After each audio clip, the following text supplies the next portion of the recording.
دائما لا شيء يأتيك كما تتمنى، ولكن نحن على ثقة بأن الله يخبئ لنا الأجمل. من المستحيل أن يذهب لغيرك شيء قد كتب الله لك، فاطمئن، لا تحسد، لا تحقد، وعش بقلب نقي ونية صادقة. السعادة هي أن تحياها بعيدا عن الحزن، وأن تبتسم دون مناسبة، ودائما قل الحمد لله مهما كانت الظروف ومهما كانت المواقف.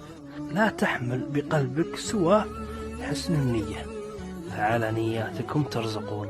فكن صبورا في كل شيء حتى في الوجع، قل الحمد لله دوما، فكم من صدر ضاق ثم برحمة ربه اتسع.